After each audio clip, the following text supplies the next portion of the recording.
बोरनान असे म्हटले जाते की सर्वात पहिले बोरनान हे श्रीकृष्णाचे केले होते। तर या लहान मुलांच्या कौतुक सोहळ्यामागे फक्त सांस्कृतिकच नव्हे तर आरोग्यदायी दृष्टिकोन सुद्धा लपलेला होता बरं का।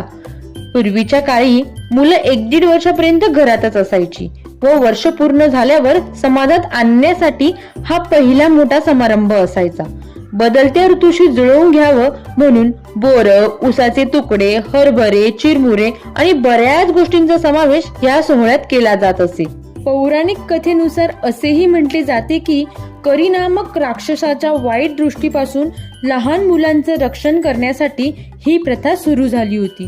त्यामुळे लहान मुलांना कृष्णाचे रूप मानून त्यांचे कौतुक केले जाते। या दिवशी घर सजवले जाते, मुलांना हलव्याचे दागिने घालून पाटावर बसवलं जातं। लहान मुलांना खाली पडलेल्या वेचून खायची सवय असल्यामुळे त्यांचे औक्षण करून गोळ्या, बोर इत्यादींचा वर्षाव केला जातो। मुले हे पदार्थ आनंदाने वेचून खाण्यात दंग होतात। आजही बोरनान उत्साहाने साजरा केला जातो। पारंपरिक गोडव्याला आधुनिक ट्विस्ट देत हा कौतुक सोहळा अजून रंगतदार होतो आणि आम्ही सुद्धा आमच्या सियाकियाचे बोरनान एकदम मजेशीर पद्धतीने सगळ्या नातेवाईकांना बोलावून केला। तुम्हाला आमच्या सियाकियाचं बोरनान कसे वाटले हे मला कमेंटमध्ये नक्की सांगा। आणि हो, माझे भरपूर सारे व्हिडिओ यूट्यूब चॅनलवर मी ऑलरेडी टाकलेले आहेत, ते बघण्यासाठी आपल्या चॅनलला सबस्क्राईब करा।